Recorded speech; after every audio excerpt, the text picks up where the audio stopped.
2 cosas me gustan de Brands Avenue. Bueno, son 3. Primero, es representante oficial de todas las marcas que venden en República Dominicana. Marcas como On Running, como Lacoste, como Psycho Bunny y otras tantas.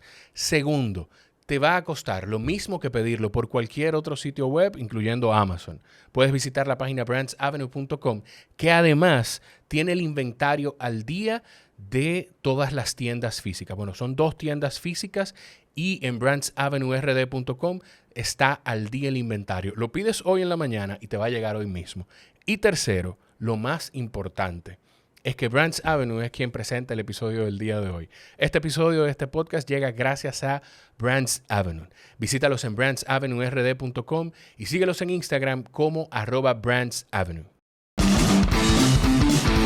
Ya arrancamos. Yo estoy grabando aquí, estoy grabando la cámara y aquí en el audio. ¿Cómo fue que usted dijo? Todas las fechas llegan. Sí, no hay plazo que no se cumpla, ni deuda que no se pague. Ni deuda que no se pague. Y yo le agradezco mucho el honrar esa palabra. Sí, así es. El honrar la palabra. Yo esperaba mucho esta conversación. No, yo espero que esté a la altura de las expectativas. Ay. Y que las respuestas, evidentemente, sean lo suficientemente convincentes para eso. Sí. ¿Usted es enemigo de las expectativas, como yo? Con el tiempo, no he creído mucho en ellas. Quizás no pienso mucho en eso. No me detengo tanto a pensar mucho en la creación de expectativas. Porque a veces esa misma creación desborda mucho los ánimos. Y a veces esperamos más de lo que el otro probablemente puede otorgar. Y en ese sentido es preferible mantenerse un poco más con los pies sobre la tierra, esperando el desarrollo de los acontecimientos, pero sin una gran expectativa o una expectativa desbordada. Claro. Usted sabe que algo que yo decía después que conocí, que pude grabar con Don Roberto. Bueno, con Don Roberto, papá. Después que pude grabar con Don Roberto, es que yo le decía a todo el mundo, mi papá siempre escucha el podcast y desde que grabé lo llamo y le digo, óyeme, yo hoy entiendo más todavía la figura de Roberto Ángel. ¿Por qué? Porque yo tengo comportamiento. Mi mamá y mi papá son divorciados desde que yo tengo 3 años. Mi papá no vivió en casa todo el tiempo conmigo. Pero yo me comporto y tengo ademanes y acciones y forma de hablar y de manejarme que son de mi papá.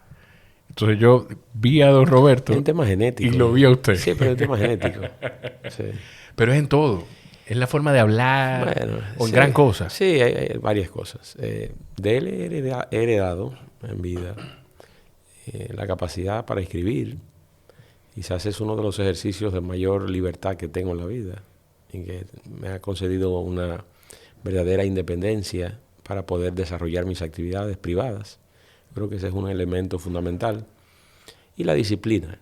Creo que son factores medulares que son esenciales para el trabajo, para la actividad política, para la vida misma. Yo creo que la disciplina hay que aplicarla de manera transversal, buscando el mejor rendimiento en cada una de las áreas. ¿Usted recuerda algún punto en su vida en el que se haya visto evidenciado el resultado de ser disciplinado? Sí, muchas cosas, múltiples factores. ¿Cómo qué? Sí, bueno, en la televisión, sustituirlo a él en un momento determinado, cuando pasó a la política, se generaba una expectativa y vamos de nuevo con las expectativas desbordadas. ¿Qué va a pasar? El comparativo lógico de un hijo frente a un padre, podrá superarlo, podrá estar a la altura de lo que se espera. Entonces, el trabajo permanente, sistemático, el enfoque, fue determinante para esa transición a la televisión cuando logré ese nivel de independencia. Lo marcamos bastante bien en el año 2010 con la salida del programa, con la apertura formal de Más Roberto. Sí. Saliendo ya formalmente de la relación directa que tenía con él a través de la televisión. Posteriormente vino el cine, que era la manera también de generar una identidad propia, porque en ese momento él no había desarrollado esa actividad. Entonces, partiendo de ese hecho, creo que en cada aspecto de mi vida la disciplina ha sido determinante. Yo creo que en una composición del 100%, trato de otorgarle el 90 o el 95 a la disciplina y el resto que sea un poco de talento para que me acompañe en el camino. Usted dice que en ese momento no había incursionado porque si no se ha estrenado, está a punto de estrenarse Sí. La Tercera Edad, que creo que Es la una comedia, primera, una comedia que él escribió. junto con Actuó Archie López como con productor. Cuquín, mi padrino. Sí. Y entonces la dirigió Archie López y la produjo Panamericana. Yo quiero verla, no la he visto. De él recibí un poco el briefing general de la película, la premisa de cómo se desarrolla, pero en esencia no la he visto. Como el público que soy, espero también poder sentarme en la sala de cine y disfrutar de la película. Y de hecho me parece que también junto con otro drama que usted tiene pendiente de estrenarse, que es Coma Profundo, viene también en los próximos meses un drama que él escribió. Sí, así es. Ese a mí se me escapó el nombre. Sí, Duele Decidir, creo que Duele se llama. Decidir. Duele Decidir, él lo va a estrenar pronto. Nosotros estrenamos Coma Profundo. Vi en semanas anteriores que usted tenía aquí a Pepe Sierra, es un joven muy talentoso. Tuvo muchas cosas buenas y valiosas que decir sobre usted. Bueno, no, y se lo agradezco profundamente. Yo desarrollé una buena relación con Pepe en el marco del rodaje de la película. Tenía muy buenas referencias de él, personal y profesionalmente. Y desarrollamos un buen rodaje. Tenemos la película lista para estrenar en abril de este año, en el marco de una nueva versión del Festival de Cine Fine Arts. Ahí la vamos a exhibir por vez primera, esperando que la gente reciba otro tipo de contenido. Yo sé que es un público mucho más focalizado y limitado, pero también en la etapa en que me encuentro, ese proceso de evolución es necesario. Claro, claro. Esa etapa en la que usted se encuentra, ¿se fue preparando para ella? Usted dice algo que es muy cierto, que es un público como más focalizado. Claro. Lo que quiere decir que el mercado es un poquito, un poquito no, es mucho más pequeño para ese tipo de cine. Absolutamente. Yo le voy a confesar aquí algo que he dicho en muchos lugares, y es que yo como consumidor de contenido, lo que menos hago o lo que menos he hecho es consumir películas, comedias. Okay. Si usted ve quizás el catálogo de lo que he podido ver en las últimas semanas o meses en el streaming, no tiene nada que ver con humor. Lo propio ocurre en la televisión o en el cine, cuando he tenido oportunidad de sentarme en una sala. Difícilmente dediqué tiempo para ver una comedia como un género que llame mi atención. Entonces, lo que me ha llevado por todos estos años a trabajar la comedia en el cine y la televisión tiene que ver esencialmente con el mercado. Es un mercado pequeño, limitado, y el único género que aglutina la comedia, la familia, es la comedia. Sí. Por tanto, estar dentro de una lógica de negocios me ha llevado por todos estos años a priorizar la comedia. Que si usted hace un levantamiento sobre lo que se ha desarrollado en el país en materia de cine a través de la ley cinematográfica, se va a encontrar que lo que menos produce la República Dominicana son comedias. Sí. ¿Dónde estriba el tema? Que es lo que mayor tráfico de público genera. Consecuentemente, la gente tiene mayor referencia de una comedia. Pasa también con mis amigos actores, los actores humoristas que tenemos en el país. Fausto Mata, Manolo Zuna, Raymond Pozo, Miguel Céspedes. Son figuras muy queridas. La gente tiene la referencia de que participan en todas las películas. Claro. Pero que resulta, se hacen 30, 40, 50 películas en un año. Ellos aparecen en 2 o en 3. Claro está, usted ve una película con ellos y la próxima referencia que habrá de tener del cine nacional es otra película con ellos. Entonces, en ese interín se escapan unas decenas de títulos que no tienen ni una orientación humorística ni una presencia de ellos, pero la gente no los toma en cuenta, no los considera. Yo creo que hemos sido, a lo largo de estos años, víctimas de una situación de desconocimiento de parte de mucha gente. Y dentro de ese grupo de actores que usted mencionó, por lo menos tengo la claridad de que Manolo tiene algo parecido, que pudiera ser un símil con lo que usted decía de no consumir comedia. Sí. Manolo aparece como actor dramático en Coma Profundo. Sí. Es el médico. Sí. Es el médico que atiende tanto a Pepe Sierra y lleva el hilo de toda la trama por la presencia que hace y el seguimiento que le va dando al paciente a lo largo de la historia. Ahí vemos a un Manolo consagrado al ejercicio profesional, al ejercicio médico, con una terminología propio de su carrera, y dista mucho de lo que tradicionalmente hemos visto de él en el humor, en el repentismo, de una manera excepcional. Tiene otro nivel de sí, repentismo. Sí, o sea, absoluto. Es otra cosa. Tiene una capacidad para sacar, ¿no?, humor sobre cualquier situación que es admirable. Y por eso hemos cultivado también una amistad por tantos años. Y en los proyectos nuestros, sean de humor o no, como este caso, siempre tiene algún nivel de participación, porque inclusive el acting coach de nuestras comedias ha sido tradicionalmente Manolo Osuna. Por tanto, yo creo que es un elemento de ahí que nos ha favorecido también, porque nos ha conectado humorísticamente con una segmentación que logra un nivel de atracción hacia las películas que nosotros promovemos. Ese, por ejemplo, ese paso de Manolo convertirse en el acting coach de sus películas, igual hay mucho más personas en el entorno de suyo y del grupo que han crecido con ustedes. Esas son decisiones que se toman intencional de esa manera, de estas personas están en mi entorno y me han respaldado a que crezcan conmigo de la misma manera que la producción va creciendo, o se ha dado de esa forma. Se da de manera natural. Llegó un momento que nosotros desarrollamos Anillo Films. Sí. Y tenía mucho que ver con que nosotros habíamos concebido una especie de anillo sin proponernos, ¿no? Que ustedes hacia adentro no lo veían, no lo veían ni de mala forma, ni mucho menos, pero desde afuera era un chisme bonito. Claro que sí. Estamos hablando de que, bueno, él tiene su grupito, pero usted se va al cine internacional y usted se va a encontrar con una multiplicidad de productoras y de actores que trabajan con las mismas compañías. En España pasa que son los mismos actores cuando el productor.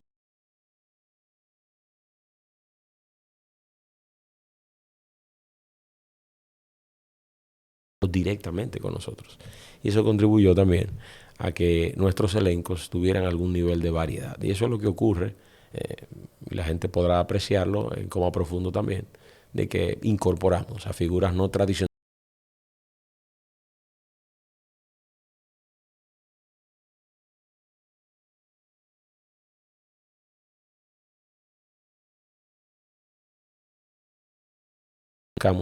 ya como productores. ¿Qué tan largo y qué tan y de qué manera usted fue preparándose para esa transición de alejarse en principio poco a poco del entretenimiento para enfocarse por completo en la política? ¿Cómo fue esa preparación y qué tanto tiempo tomó? Yo inicié formalmente, aunque tenía inquietudes desde hace décadas sobre los temas políticos, personalidades políticas, el debate nacional, el internacional. Yo tomo la decisión... En su casa se pasa los días de elecciones en Estados Unidos, CNN, el día completo. Lógico. No, CNN y Fox para generar un nivel de equilibrio. Eso es importante. Ahora hay que poner entonces a Tucker Carlson en YouTube. En YouTube, claro que sí. Es un elemento importante. Pues antes de formalizar esa transición, tenía ya conversaciones muy distendidas con mi padre, con amigos, con relacionados alrededor de los temas políticos. Pero es en el año 2016, finales de 2016, que tomo la decisión de iniciar el tránsito. Un tránsito que me ha llevado a formarme como político o a iniciar ese proceso de formación que nunca se detiene. Claro. A prepararme anímica y mentalmente sobre lo que supone la actividad política desde el punto de vista de la inversión de tiempo. La familia siempre resulta la más sacrificada en todo este proceso. Usted condicionar e ir preparando todo el ambiente privado para que no se afecte ante la salida de una de sus figuras principales, en el caso mío particular, el programa, cómo podemos mantener la productora para que sin nosotros estar frente a la pantalla o estar directamente en la producción, las películas pueden continuar como una manera de que tengamos una sostenibilidad económica también desde el punto de vista privado. Yo he desarrollado una concepción de la política y en mi caso muy particular no tiene una visión de movilidad social y económica. Yo no necesito de la política para que el pueblo dominicano me conozca y gracias a Dios mis actividades privadas me han llevado a tener hasta cierto punto garantías económicas para que mi familia, mis hijas, mi esposa puedan desarrollarse en un marco de dignidad importante y cubrir esas necesidades propias de la sociedad del siglo XXI. ¿Eso es una ventaja en cómo lo puede percibir la gente? Sí, yo creo que sí, pero esencialmente me libera bastante. Okay. Porque me quita muchas presiones. Yo no voy a la administración pública en busca de otra cosa que no sea presentarle resultados a la sociedad dominicana. Estoy poniendo en juego un nombre construido con más de 40 años de trabajo, que he recibido el reconocimiento nacional e internacional por un esfuerzo sostenido, permanente, a través de mis actividades, trabajándolo con mucho respeto, con mucho enfoque, tratando de no entrar en diatribas con nadie, no irme a los descalificativos, no responder. Yo creo que en ese marco hemos desarrollado una carrera que luego entonces, a través de la política, uno devuelve en alguna medida al menos la generosidad que ha tenido la gente con tantos años de invertir lo más valioso que tiene, que es su tiempo, claro, para ponernos en la televisión o ir al cine. En algún momento cuando hacíamos teatro también compraba sus localidades y bueno, ahí estaba con nosotros. Entonces, generar un ambiente de mayor integración a través de la administración pública, que sea un ejercicio serio, que la gente lo asuma, y estar preparado para todas las consecuencias de la política. Estamos en un marco muy especial de campaña electoral, hay descalificaciones naturales de la oposición. Sí. La política es la lucha por los espacios. Consecuentemente usted tiene un ambiente tenso donde hay un partido que le favorece segmentaciones importantes de la sociedad que hacen causa común con usted, pero hay otros litorales políticos que ven con recelo el avance, la consolidación, el esfuerzo que se hace desde el Partido Revolucionario Moderno y desde el gobierno. Y la posición en la que usted está es una posición clave en términos clave de impacto social. Lógicamente. Y ese impacto social, bien o mal, intencional o intencionalmente o no, pues la gente a través del tiempo lo conecta con el trabajo político. Claro que sí. Eso tiene, Jorge, tiene una conexión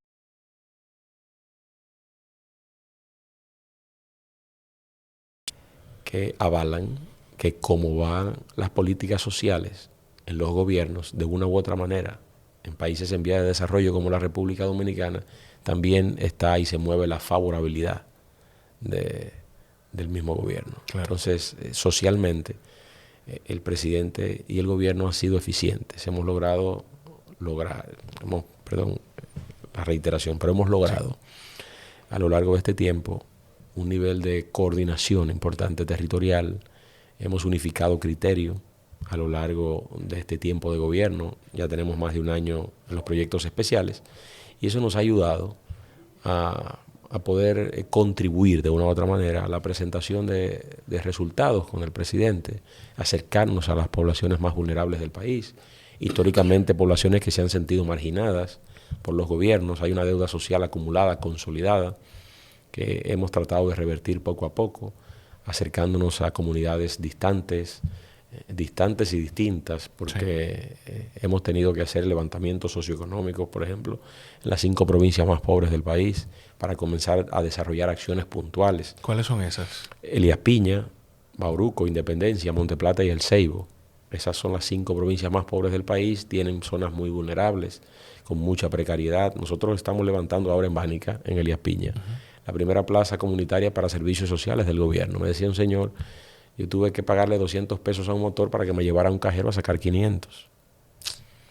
Me quedan kilómetros y kilómetros un cajero de banco. Ahí en esa plaza comunitaria la gente podrá tener los servicios sociales del gobierno, desde un banco de reservas, la Policía Nacional, Junta Central Electoral, Farmacia del Pueblo, los comedores económicos, una oficina de migración, las ventas populares de INESPRE, todos los servicios que usualmente la gente tiene en un mismo lugar, y habremos de impactar a varias comunidades. Unas 18,000 personas podrán beneficiarse sobre esas acciones. Le pongo eso como un ejemplo de que como la deuda se ha acumulado tanto, esa deuda social, estos son elementos que debimos haber desarrollado hace años. Y ahora en pleno siglo XXI, en el año 2024, estamos planteando soluciones que debieron haber estado décadas atrás. ¿Qué tan complicado es, hablando de la sensibilidad de esa posición en el PROPEP, qué tan complicado es recibir la posición de manos o después de un compañero de partido Sí. que incluso en un momento fue cuestionado públicamente. Bueno, usted tendrá permanentemente el escrutinio público y tendrá que someterse a él. Nosotros desarrollamos continuidad de Estado, no solamente en el mismo periodo constitucional, sino en distintos periodos constitucionales. El Estado es uno solo y está permanentemente accionando, no se detiene. Lo único que nosotros le identificamos es un inicio a un periodo constitucional y un cierre y el levantamiento de otro. ¿Qué procuramos ahora? Bueno, que el presidente Luis Abinader pueda iniciar y agotar un nuevo periodo constitucional. En ese proceso, usted sustituye a compañeros o sustituye a otros partidos en el poder y es una dinámica ordinaria. Uno trata de poner su sello. Claro. Cada funcionario, cada individuo tiene una manera, una visión que tiene que homologarla con la visión central del gobierno. Pero usted tiene un estilo de trabajo, usted logra incorporar un determinado equipo que comparta su visión, quizás desde un detalle tan simple y tan básico de que, bueno, a mí me gusta trabajar más por la mañana o más por la noche, soy más diurno o más nocturno, por decir algo, tengo mayor proclividad a ir a los territorios o me gusta más el trabajo de oficina. Cada quien tiene una visión distinta de cómo ejercer una función determinada. Nosotros hemos tratado de imponer nuestro sello, estar con la gente, profundizar nuestra presencia a nivel territorial, ser mucho más eficientes en la coordinación interinstitucional para brindar mayores resultados.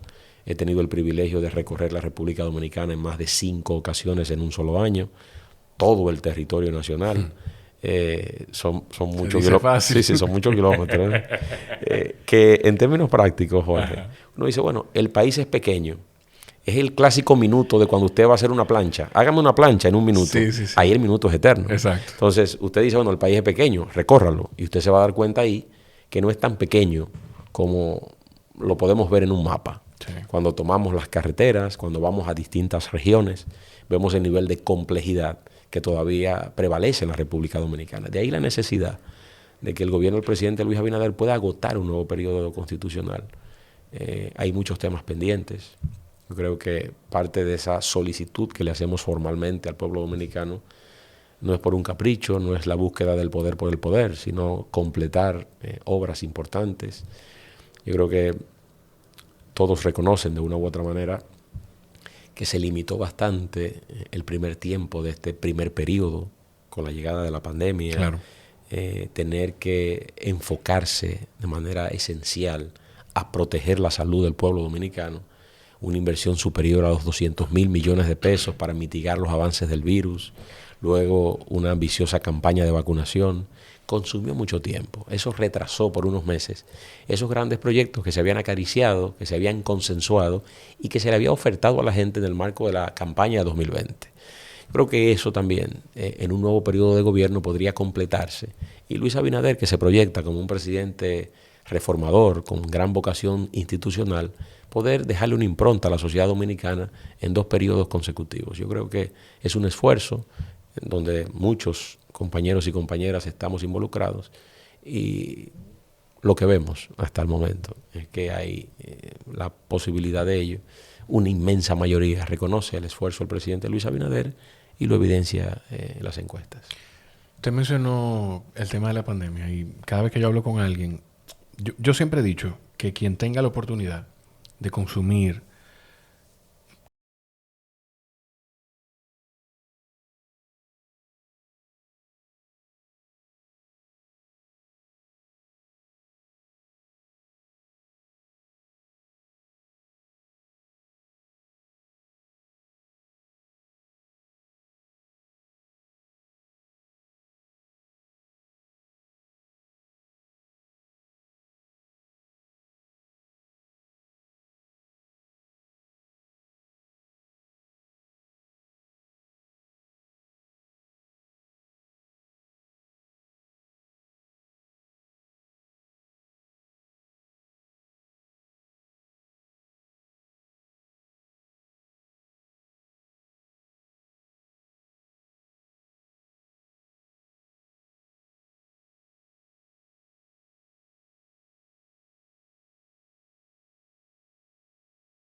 Entonces termina otorgándosele a España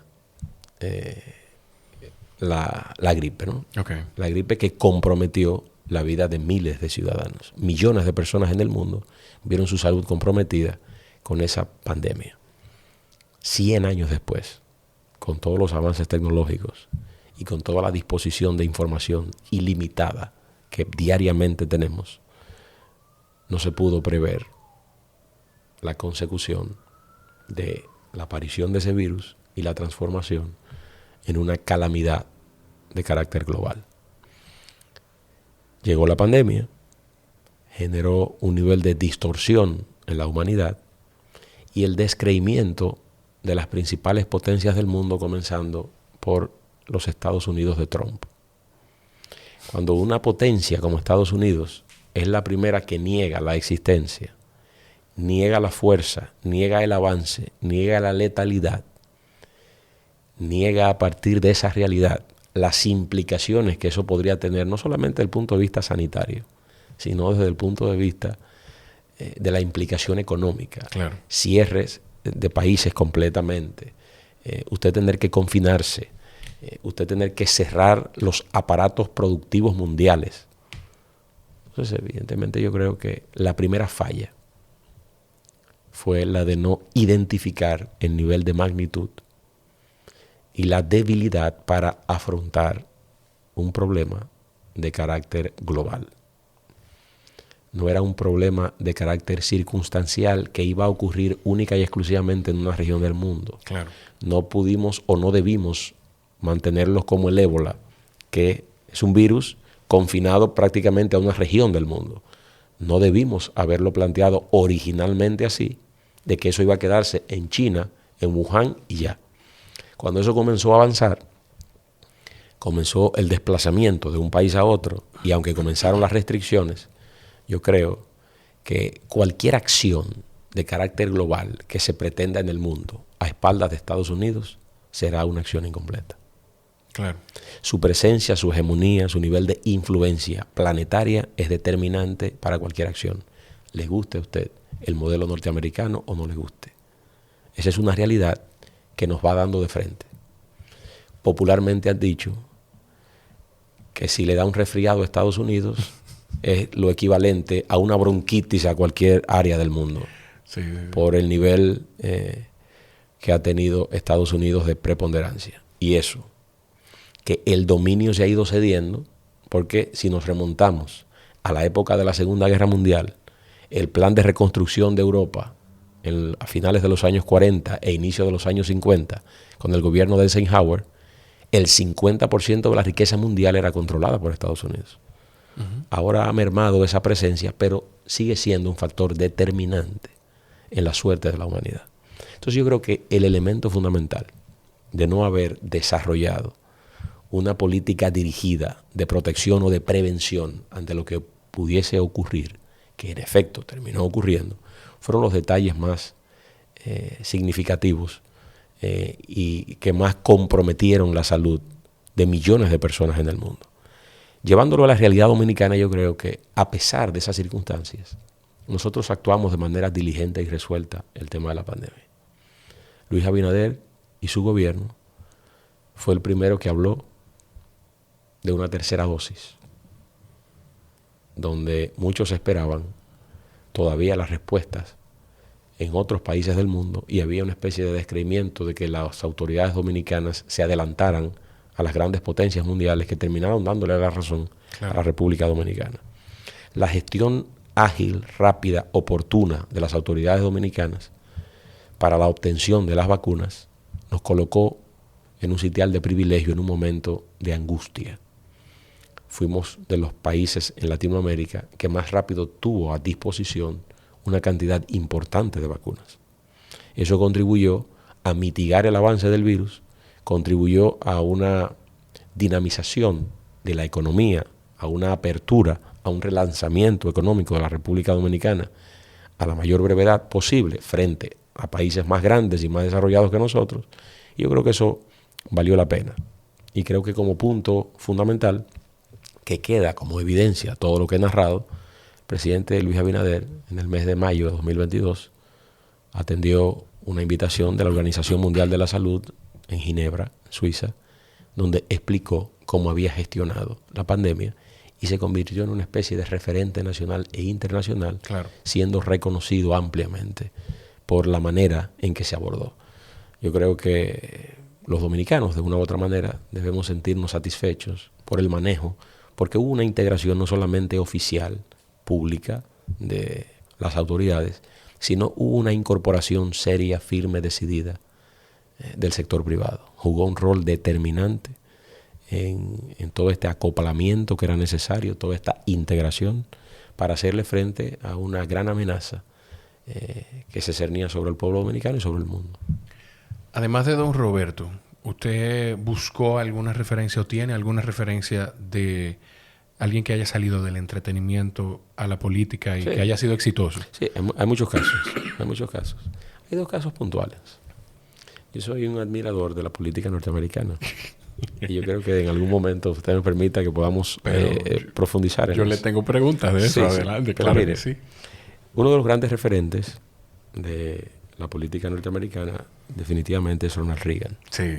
que agotó una carrera importante en los años 60, 50, 60 como actor, y a partir de los años 70 formalmente entra en la actividad política siendo gobernador y desarrollando una carrera que lo llevó en 1981 a la presidencia de Estados Unidos, convirtiéndose en uno de los referentes importantes de consolidación, de modelo económico, de expansión económica, que luego, como se establecieron en la historia, sobre todo del siglo XX, Estados Unidos estableció modelos políticos y económicos, trascendió más allá de lo que Reagan dejó y siendo de un partido distinto, Bill Clinton, siendo demócrata, siguió muchas de las líneas neoliberales de Reagan. Pero en sentido general, yo creo que una figura como Reagan tuvo un desempeño apreciable en la actividad artística como figura actoral y luego creo que tuvo mayor brillantez siendo político y ejerciendo la presidencia de la República en 2 periodos constitucionales consecutivos. Hay otro caso que registra la política la política latinoamericana. No es un referente de éxito en el ejercicio del poder, pero en el camino sí. En el camino, y me refiero, en términos políticos sí. En términos políticos sí. Su gobierno recibió cuestionamientos y no salió con el nivel de brillantez con que llegó a la presidencia. Y me refiero al expresidente guatemalteco, Jimmy Morales. Jimmy Morales desempeñaba en Guatemala una carrera similar, para que podamos ponerlo en un contexto, similar a la de Raymond Pozo y Miguel Céspedes. Sí. Era una figura humorística de gran impacto social y de conexión popular. Jimmy Morales era una persona que había incursionado también en el cine, tenía una película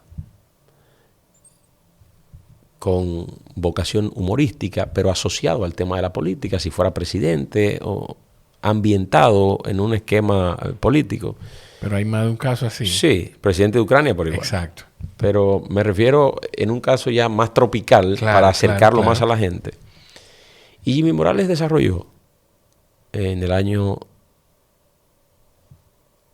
2015, para las elecciones del 2015, desarrolló una campaña un tanto extraña por el concepto, porque eran por un partido independiente y una consigna que era: no soy ni corrupto ni ladrón.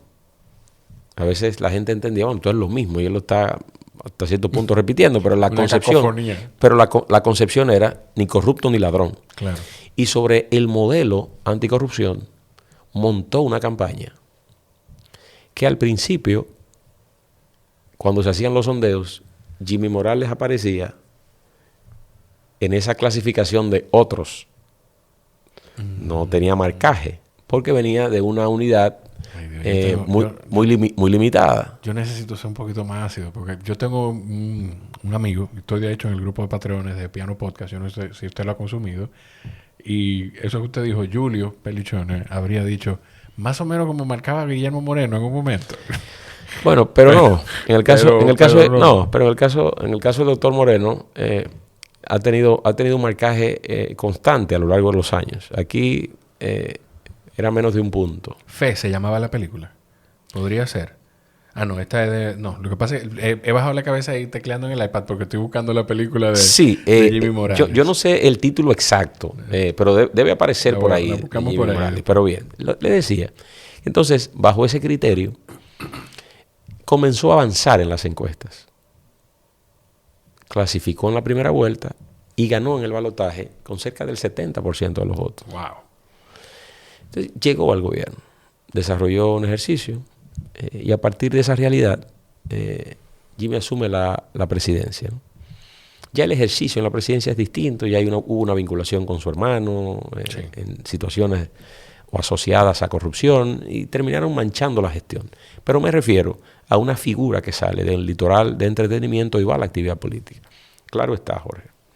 Le pongo estos casos, parecerán otros, pero existe siempre en la política la presencia de profesionales de distintas áreas que luego van a la política. Lo que pasa es que llama la atención los medios nuestros, porque hemos estado expuestos por décadas. Pero yo le hago la pregunta, ¿cuántos médicos no han agotado una carrera profesional dilatada y luego dan un paso a la política? Claro. Pero nadie les pregunta. Ingenieros, abogados. Ingenieros, abogados, empresarios. Pero nadie le hace el cuestionamiento. ¿Por qué usted dio el paso? Si no lo ven dentro de la lógica. Pero nosotros sí generamos un nivel de curiosidad. Entonces, en ese sentido, me parece que esta es una experiencia más. La República Dominicana ha registrado figuras del entretenimiento que han ido a la política. Tenemos en la actualidad a Héctor Acosta como senador. Claro. Tuvimos en algún momento a Johnny Ventura como alcalde, Roberto Salcedo como alcalde, Rafael Corporán de los Santos como alcalde. Y otras figuras que tuvieron algún nivel de intervención como candidatos y demás. Bolívar Valera es una figura del entretenimiento y es diputado. Juliana es una artista del merengue y es diputada. Hemos tenido una cantidad apreciable de artistas que en distintas épocas de la vida democrática y política del país han hecho presencia. Yo creo que eso habrá de continuar, como en otros litorales también. Vendrán figuras de otros ámbitos que tendrán cosas que aportar, cosas que decir y consecuentemente involucrarse en la actividad política. Yo soy un fiel creyente de que las figuras de predominio en cualquier ámbito y que tengan éxito deben agotar un periodo en la actividad política para poder mejorar el accionar político en el país y consecuentemente tratar de que la República Dominicana sea una sociedad mucho más generosa, que promueva mayor igualdad, que promueva el bienestar colectivo. Yo creo que todos debemos enfocarnos en eso. Si hemos decidido vivir en República Dominicana, que nuestros hijos se críen y se desarrollen aquí, lo menos que nosotros podemos aspirar es un ambiente habitable, confortable para nosotros y para los nuestros. Entonces creo que en ese sentido el esfuerzo debe ser colectivo.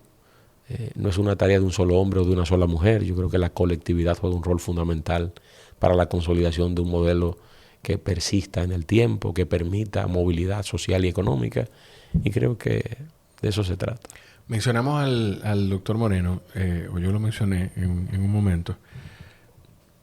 Hace ya algunos meses se batalló mucho con el proceso de si la candidata a senadora por el Partido Revolucionario Moderno. Tengo que cuidarme porque ya hay gente que me ha preguntado si yo soy PRMista. Entonces yo digo el partido, pero yo digo el partido igual cuando grabé con Jorge Félix Pacheco reciente, que es PLDista, o sea, balance. Pero si la candidata del Partido Revolucionario Moderno iba a ser Faride, en un momento se habló hasta de la alcaldesa, se barajaron distintos nombres. En algún momento, ¿a usted se le propuso la posibilidad de presentarse como un candidato a senador del distrito? No. Yo fui más el fruto de la especulación. Cuando usted no logra aterrizar una decisión, por X y razón, usted da espacio a la especulación. Y yo fui, de una u otra manera, fruto de eso. Todo lo que usted escuchaba era en el marco de la especulación. Cosa que agradezco, que la gente haya tenido la generosidad de pensar en mí. Pero en este momento me encuentro en otras acciones y siempre dije, cuando se me cuestionaba, que habían sobrado talentos en el partido para asumir la responsabilidad de la candidatura senatorial. Claro. O en el partido o en aliados. Cuando el partido firmó esa alianza con el partido del doctor Guillermo Moreno, bueno, esa alianza nos involucra a todos. He tenido la oportunidad de conversar con el doctor Moreno y está en muy buen ánimo, el partido está en muy buen ánimo. La compañera Farideh también tiene responsabilidades ahora de carácter nacional e internacional, porque ha estado también trabajando con nuestros compañeros en el exterior. El voto en el exterior es fundamental en estas elecciones. La cantidad de votantes que hay registrados y la cantidad de dominicanos, 2.8 dominicanos diseminados por el mundo. 2.8 millones. Exactamente, es una cifra significativa. Entonces ella ha estado desarrollando ese trabajo como co-coordinadora nacional de la campaña del presidente Luis Abinader. Yo creo que es un avance para su carrera política. Es una mujer que ha cultivado afectos en el partido, fuera del partido, en la sociedad dominicana. Hay gente que valora positivamente su trabajo. Me incluyo en ese grupo. Farideh es una mujer muy talentosa, con una gran vocación política, y yo sé que le aguardan retos fundamentales e importantes en su carrera, que ha venido desarrollándose con mucho éxito. Ser diputada primero, luego senadora, y ahora asumir responsabilidades de carácter nacional, creo que es un paso de avance significativo para su carrera. El doctor Guillermo Moreno es un buen candidato también. Es un hombre comprometido con una línea narrativa que lleva el gobierno del presidente Luis Abinader en el primer momento. Hemos hablado de la transparencia, de un nuevo ejercicio en el poder, de gestionar las cosas distintas, de encontrar a través de la eficiencia y de la calidad en el gasto una nueva modalidad de ejercer el poder en la República Dominicana. Y yo creo que homologar ese discurso con una postura coherente como la que ha mantenido el doctor Guillermo Moreno, creo que es importante en esta etapa de la vida democrática de la República Dominicana. El partido estará monolíticamente trabajando alrededor de sus aspiraciones. El presidente y los líderes del partido han logrado un nivel de cohesión importante con la estructura en la capital. El PRM en la capital ha ido evolucionando y se ha convertido en uno de los grandes bastiones del partido. La capital de la República, el Distrito Nacional. Yo creo que es una de las bases más sólidas con la que cuenta el PRM en todo el país. Y eso definitivamente ayudará para que tanto en febrero como en mayo tengamos una victoria contundente en el país, pero de manera muy especial en el Distrito Nacional. Usted sabe que yo hago, dentro de las cosas que yo trato de hacer aquí, sí, es las preguntas, siempre dentro del marco del respeto, que la gente que quizá no tiene la oportunidad de abordarlo, pues quiere hacer. ¿En algún momento usted quiso aspirar a la alcaldía por el Partido de la Liberación Dominicana? No. Usted no fue miembro del PLD nunca, no. Pero nunca pasó esa aspiración por la cabeza. No. Yo nunca quise, y esto lo confieso aquí, yo nunca quise seguir al dedillo por un tema de personalidad, y aunque tengo, por un tema genético y lógico, mucho de mi padre, tenemos a veces concepciones distintas de las cosas, verdaderamente. Mi padre agotó un ejercicio dilatado en la alcaldía del Distrito Nacional, cosa que yo, como hijo y como municipio, le reconozco. Una impronta importante a la ciudad de Santo Domingo. Todavía vemos muchos de los espacios que recuperó, claro. Muchas de sus iniciativas novedosas se mantienen en el tiempo. Y hay un referente importante. Yo creo que el paso también, a través de un ejercicio transparente, pulcro, es determinante para la consolidación de políticas que puedan permanecer en el tiempo. Pero yo nunca abracé la idea de darle continuidad a la misma carrera de mi padre o en la misma ruta. Claro. Él llegó a la actividad política y de inmediato se concentró en la vía electoral. Usted tiene distintas maneras de desarrollarse en política. La vía electoral es una de ellas. Pero también hacer vida en un partido político. Estoy como miembro de la dirección ejecutiva del Partido Revolucionario Moderno. Colaboro con el gobierno del presidente Luis Abinader y hasta el momento no he tenido ninguna vinculación con lo electoral. He respaldado el proyecto presidencial de Luis Abinader. Reitero ese respaldo ahora. Redoblo los esfuerzos para que pueda lograr un nuevo periodo constitucional. Pero no he asumido directamente yo la vía electoral como un mecanismo de inserción en la política o de desarrollo todavía. Entonces, hemos iniciado por etapas distintas, son caminos diferentes y visiones distintas. Claro, Tendríamos que tomar espacios como este para verlo en detalle y profundizarlo, pero verdaderamente.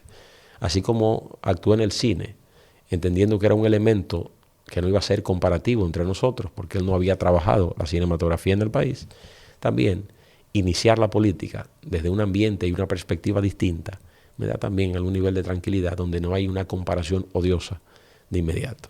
Entonces, yo puedo tomar de eso que, además de esa motivación de crecimiento suya, el elemento de no seguir exactamente los mismos pasos y diferenciarse, bueno, el elemento de diferenciarse de su papá, le servía de motor también. Sí, claro está. Generar una identidad propia, generar en función a inquietudes, es distinto. Por ejemplo, yo he desarrollado una profunda pasión por los temas políticos. Escribirlos, hurgarlos, buscarlos, interesarme por ellos. Por ejemplo, la política norteamericana tiene muchos ejemplos que motivan a uno a entender que la adversidad siempre forma parte de los procesos políticos. Estados Unidos tiene varios casos que son emblemáticos. Y quisiera de una u otra manera socializarlo, claro, que me generan algún nivel de motivación y que en contextos distintos, en épocas distintas, no dejan de ser obstáculos que para cualquier ser humano serían letales, serían nocivos y que impediría probablemente en cualquier caso el nivel de avance y de desarrollo. Estados Unidos tiene varios casos, pero quizás voy a poner 3 o 4 que son los más emblemáticos para mí. Primero, todo lo referente al presidente número 16 de Estados Unidos, Abraham Lincoln. Lincoln fue un autodidacta. La primera resistencia que tuvo Lincoln fue su propio padre, que entendía que a través del estudio él descuidaba las labores en el campo. Okay. Tú no te concentras en el trabajo con la justificación de estudiar. Y eso del estudio no te va a conducir a nada. El trabajo sí. Claro está. En pleno siglo XIX, que te planteen eso, es bastante contraproducente. Y lo vemos ahora distinto. Un hombre como Lincoln atravesaba kilómetros y kilómetros para conseguir un libro. Y luego de leer ese libro, atravesaba esos kilómetros y kilómetros para devolverlo. Lincoln pasó por situaciones de carácter personales. Su prometida fallece y Lincoln atraviesa en esa época una profunda depresión.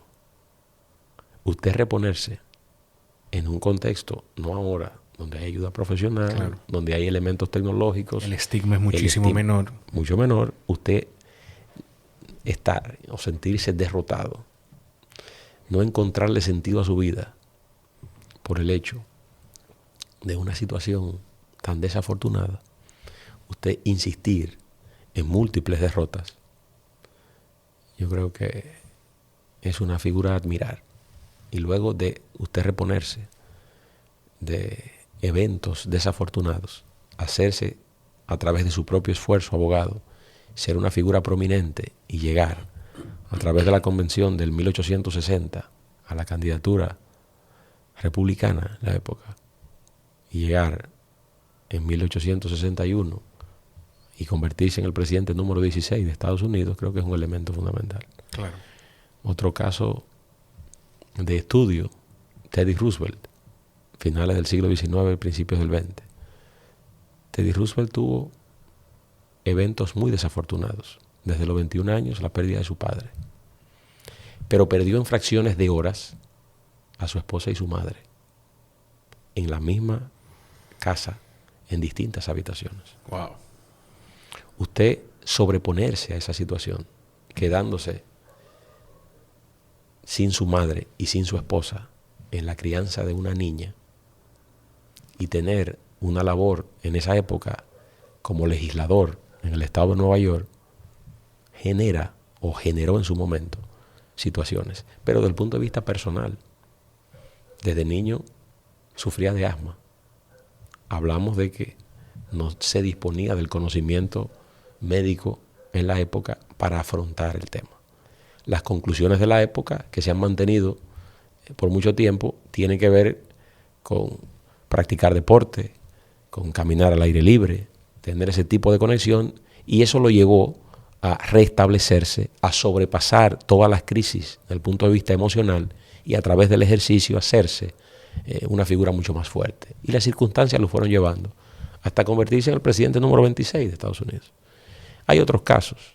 Su familiar, que posteriormente se convirtió en presidente, Franklin Delano Roosevelt, con un polio, en medio del apogeo de su carrera política, no fue óbice para que él desarrollara una extraordinaria presidencia, aplicando el rescate económico de Estados Unidos. Pero lo propio podría decirle de una figura que tuvo incidencia, sobre todo en la política dominicana, que fue el presidente Lyndon Johnson, sí, que motivó la invasión en el 1965.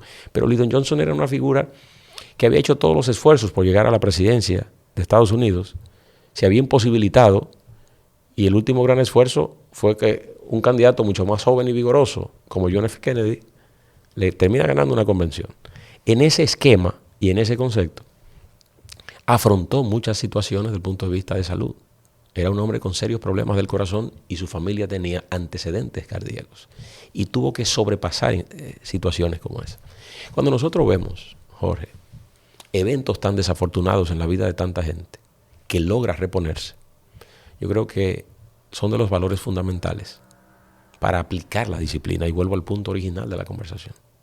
Yo creo que hay elementos sobrados para desarrollar de manera eficiente la labor a pesar de elementos adversos. Siempre vamos a tener situaciones contraproducentes, siempre vamos a tener situaciones difíciles, características que no nos van a ser del todo graciosas o generosas, y tenemos que sobreponernos, y permanentemente lo vamos viendo. La vida se trata de una serie de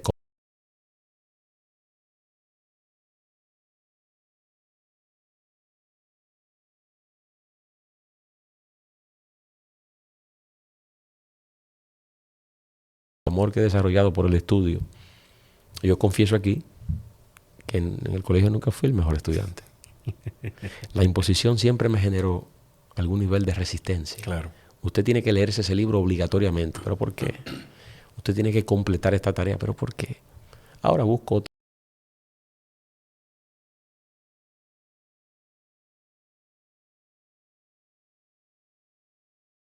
Lo último que leo.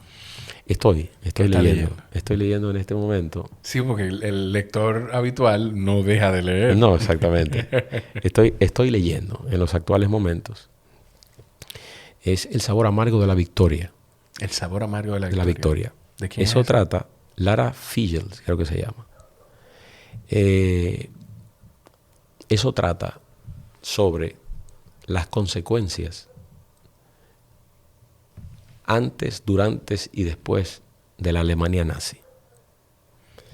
Todas las consecuencias desde la óptica de muchas figuras alrededor de la literatura y alrededor del periodismo que estuvieron cubriendo todo lo ocurrido en Alemania en el marco de la Segunda Guerra Mundial, pero de manera preventiva con la llegada de Hitler en 1933.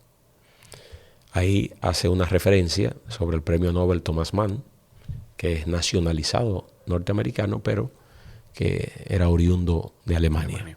Sus hijos, Klaus y Erika, desde la perspectiva de la historiadora, desarrollaron también una visión sobre lo que se vivía en esas ciudades devastadas, que no solamente estaban llenas de escombros, sino llenas de cadáveres. Claro.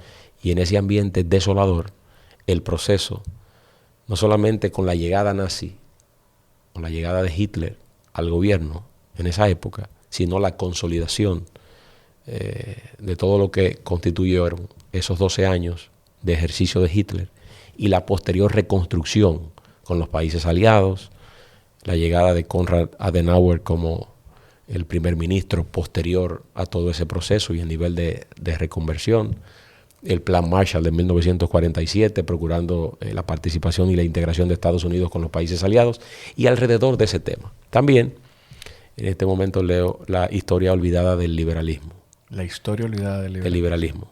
Desde el siglo XVII, el concepto de la liberalidad tiene mucho que ver o tenía mucho que ver con la bonomía de la gente, con la sensibilidad de la gente, con todos los elementos asociados a ese tema. Luego habla sobre la concepción del liberalismo y cómo a través de la Revolución Francesa y a finales del siglo XVIII comienza a adquirir otro tipo de concepción de parte de la gente, los niveles de resistencia naturales, la creencia del socialismo y los conflictos en la época napoleónica, posterior a ella, la intervención de la mujer ya a mediados del siglo XIX. En fin, yo creo que es una temática bastante interesante y de manera muy individual. Bueno, y un tercer libro, y perdónenme, bueno. del politólogo Daniel Esquivel. Estoy leyendo La importancia de la psicología en los procesos políticos. Es un libro de recién publicación y habla de cómo la psicología me gusta ese título. Es determinante para entender los procesos políticos. ¿Por qué la gente termina votando a un determinado candidato? ¿Por qué uno en detrimento de otro? ¿O por qué prefiero este y no aquel? Entonces, habla y hay una clasificación sobre los temas y los procesos. Perdón que le diga estos títulos, pero los tres corren paralelo y verdaderamente, si usted ve mis dispositivos, que leo digital, en Kindle. Leo en Apple Books. En Apple Books. Pero okay. Lo tengo en la tablet y lo tengo en el celular. Claro. Entre los tapones, en cualquier momento, siempre saco un momento para eso. No lo vamos a poder ver aquí, pero sí se lo muestro. Sí.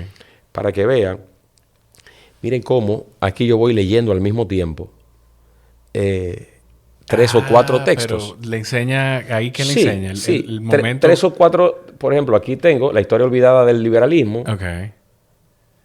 Ahí abrimos, sí. Y eso es lo que voy leyendo. Ahí me quedé. Entonces, aquí estoy. Entonces, lo voy leyendo, El amargo sabor de la victoria, como le hacía referencia. ¿Por qué Apple Books y no Kindle?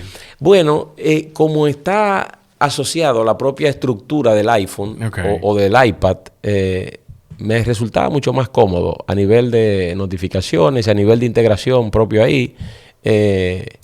No sé. Yo tengo mi aplicación de Kindle en mi iPad. Sí, yo tengo también. Pero con el tiempo, le confieso, que he adoptado... Sí. Y entonces mi librería al final, que ya ha ido creciendo, gracias a Dios con los años, creo que quizá uno de los mayores consumos que tengo mensuales es en compra de libros. Y como siempre lo cargan, ¿no? Las tarjetas. Claro. Siempre, como mi esposa que controla esa parte, óyeme. Entonces creo que hay una gran inversión en ese sentido, pero también uno verdaderamente, para el que ve y escucha este podcast, Jorge. Para los 7 que lo están escuchando. Pero no importa. No importa la cantidad. Si es más de uno, que se quede. La libertad que produce la lectura y la investigación es extraordinaria. Sí. Porque mejora cada vez más nuestra capacidad analítica. Nos ayuda a tener una mayor perspectiva sobre un mismo acontecimiento, sobre un mismo hecho. Entonces, usted poder trasladarse por un tema lógico y biológico. Yo no estuve en la Segunda Guerra Mundial. Claro. Los libros me pueden llevar a esa época.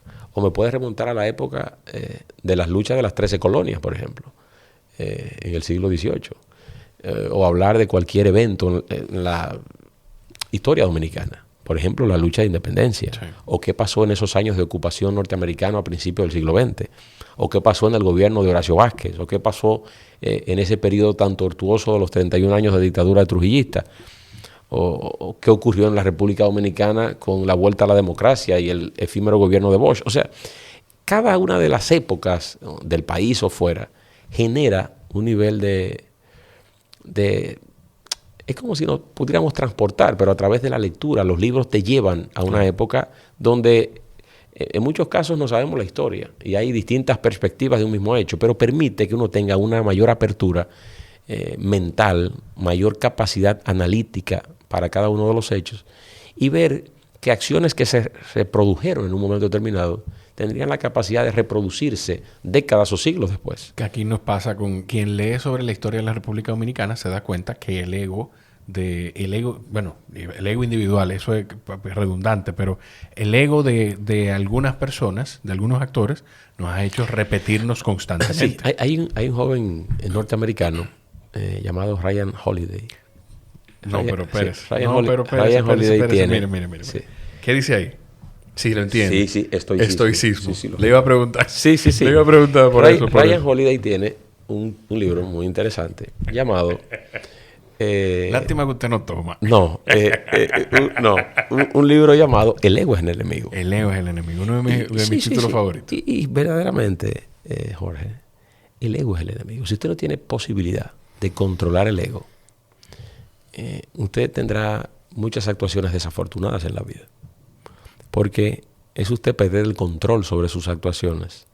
Y es como si lo asumiera otra personalidad u otra gente que no es usted. Correcto. Tener un dominio constante y permanente. Yo creo que la actividad política entrena bastante para todos aquellos que en algún momento han tenido un ego desbordado, que puedan controlarlo. Y sumarle al control del ego un alto consumo de paciencia, que es fundamental. Sobre todo se lo aplico eso como consejo a muchos jóvenes. La paciencia es un elemento determinante en la vida de la gente. Todos los procesos, en cualquier ámbito del quehacer productivo de la vida, tiene que agotar un proceso.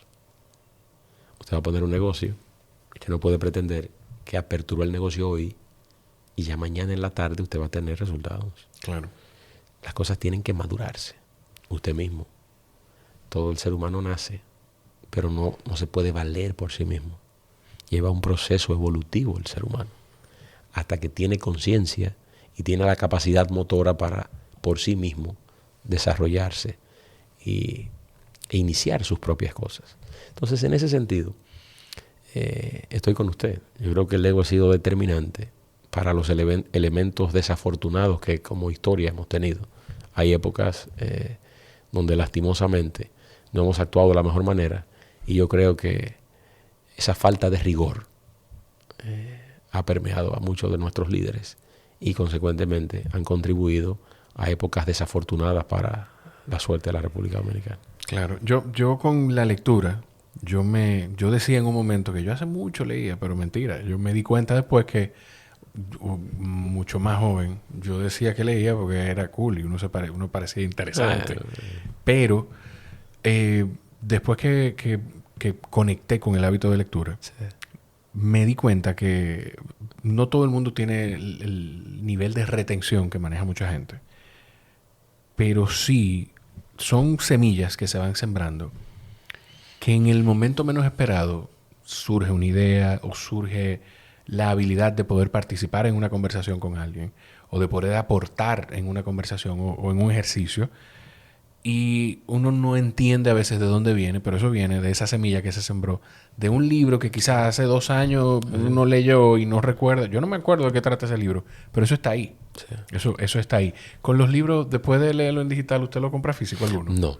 Lo que tengo ahora como manía es ir a una biblioteca, anotar los títulos y descargarlos. No puede ser, sí, no. Sí, o sea, mi hija, por ejemplo, mi hija Miranda, de 13 años, ha estado desarrollando el hábito de la lectura. Y yo estoy muy feliz con eso. Entonces, la acompaño a algunas bibliotecas, aquí fuera del país. Entonces, anoto algunos títulos y los descargo. Le tomo fotos a algunos libros. Y entonces termino descargando esos libros. Lo termino comprando. Sí, pero no en la tienda, no en la tienda física, no en una tienda virtual. Eso entonces, es como ir me dice unos tenis de correr en una tienda aquí y pedirlo por internet. Exacto.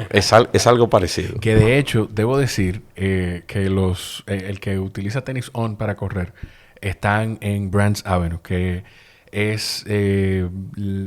está en el sótano de Almacenes Unidos, en la tienda Premium, y en el outlet está en la Carmen Mendoza de Corniel. Brands Avenue, que es distribuidor oficial en el país de todas las marcas que utiliza. A mí, hace muchos años, yo pedí unos tenis On porque un triatleta que yo seguía, que era muy fanático de él, ya usted sabe el nivel de nerdo, diría un amigo mío, que yo, fanático de un triatleta, y terminé pidiendo unos tenis por ese triatleta.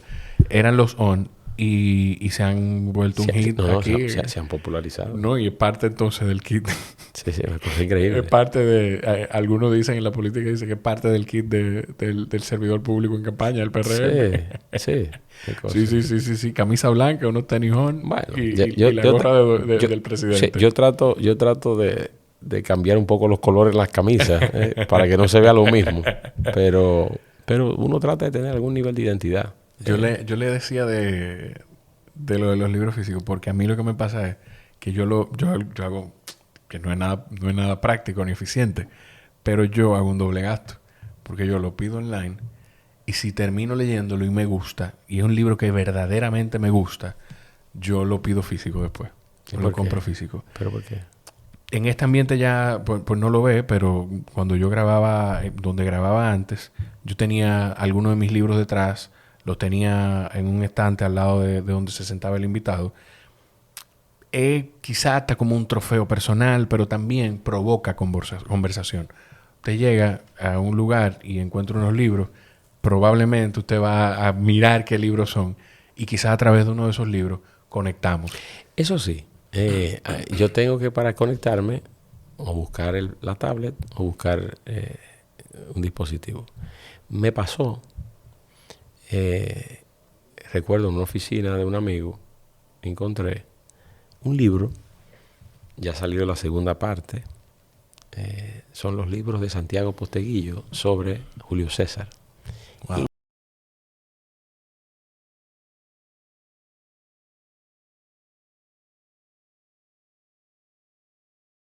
Y ya yo había leído el libro. Y yo, al tomarlo, reconecté con esa lectura. Okay. Pude citarle algunos elementos representativos de ese texto. Y luego yo me reconecté con la llegada del segundo libro, que es Maldita Roma. Entonces... el primero es Roma soy yo. Roma soy yo y el segundo Maldita Roma. Wow. Es la evolución de Julio César desde ser, primero un niño, luego un adolescente, convertirse en abogado, estar enfrentando a la cúpula política de Roma, en esencia, y al desarrollo de su relación con su madre. En eso trata Roma soy yo. Pero ya Maldita Roma es el avance político de Julio César. Primero, por haber participado en el juicio, es expulsado de Roma. Y luego, por circunstancias de la propia política, lo regresan en una condición un tanto pasiva, y luego las guerras contra Espartaco, las famosas guerras contra Espartaco, llevó a la incorporación de Julio César a el ejército romano. Y luego entonces a través de eso se le habilitaron nuevamente los derechos políticos. Y es cuando comienza el avance. Todo lo que vemos ahí en materia política, en el año 50, 60, antes de Cristo, son los mismos elementos políticos de la política moderna. Los mismos elementos de la política actual. Componentes de corrupción, componentes de inversión. En ese momento el senador Craso, que era un hombre de mucho dinero y de influencia política, terminó financiando el avance y el desarrollo de la carrera de Julio César. Y 2000 años después, los mismos elementos de la política que vemos hoy, o que vimos o podemos ver en ese libro, se reflejan 2000 años después. Claro está, el único elemento es que somos la misma raza. Operamos bajo los mismos instintos y por eso vemos esas acciones que se replican en cualquier época de la vida. Y con herramientas más peligrosas, ¿eh? Así sí. Con herramientas más peligrosas. Yo estoy tratando de encontrar, porque yo sé que lo anoté. Yo no lo pedí, pero sé que lo anoté. Un libro que usted recomendó me parece que fue en una conversación con José Laluz. En una entrevista con José Laluz. Estoy tratando de encontrarlo. Pensé que era Democracy for Realists, pero ese lo escuché a Mario Dávalos recomendarlo en Gepiano. ¿Cuál pudo haber sido? No sé. Después yo lo voy a revisar. ¿Será el libro de Simon Sinek? ¿Empieza por el por qué? No es ese. No. Porque... ¿Le gusta, conecta mucho con ese libro?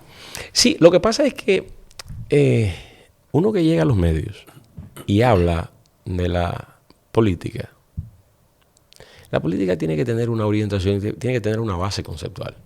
Entonces, el libro de Simon Sinek empieza con el porqué. Él habla de la creación del círculo dorado y demás. Pero sin irnos a tanto detalle y a tanta profundización teórica, claro, él empieza por el porqué, es darle un sentido. ¿Por qué usted quiere hacer determinada acción? ¿Por qué usted quiere hacer? Eso es ahí afuera. La vida. Sí, no se preocupe, yo creo que no recoge tanto audio. No, pero no se preocupe. Y si alguien lo escucha, que sepan que forma parte de la gente. La dinámica del podcast. Antes eran los perros que le daba por ladrar cuando yo estaba grabando. Okay. Pero ahora pasa la gente, vecinos, ¿verdad? Sí, ahora pasan vecinos. Pues decía, una varía. Sí, te decía que empieza por el porqué. Establece un elemento fundamental para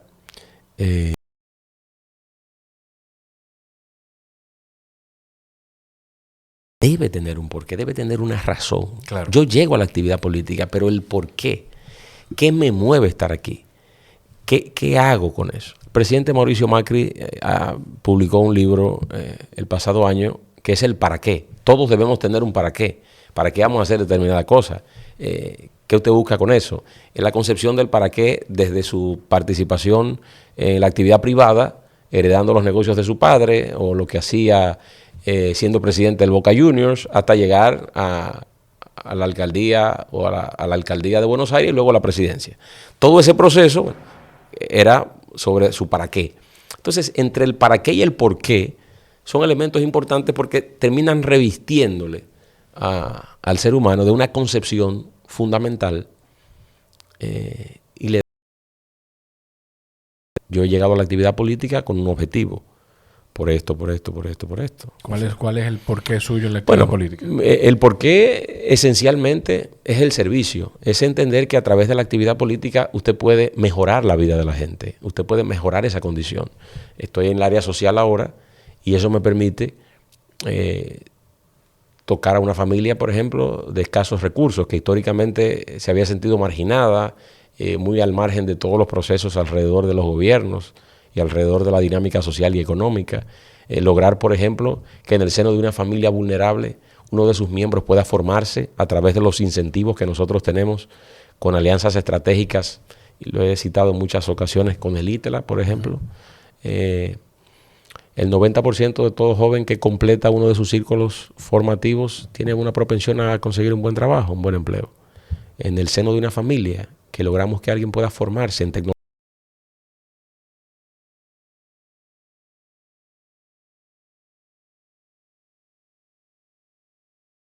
logra el ejercicio en el gobierno. Entonces, crear mejores condiciones de vida, como ocurre en la actualidad. Cuando nosotros vemos que podemos permitir que mayores personas tengan acceso a un empleo, que la política de consumo haya mejorado en la República Dominicana. Fíjese lo siguiente. Hoy se anuncia una segunda función de Juan Luis Guerra. Ni en la época de mayor apogeo de Juan Luis Guerra en los 90 tenía la capacidad de hacer 2 estadios olímpicos. Y lo hace hoy. Claro. Porque hay una política distinta, hay una visión distinta sobre el gasto. Hay una mayor expansión económica.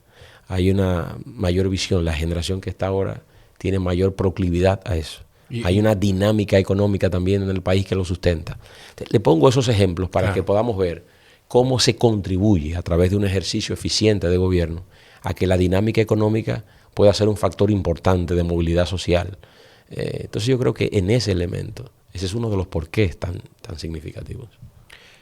Nosotros nos estamos aproximando.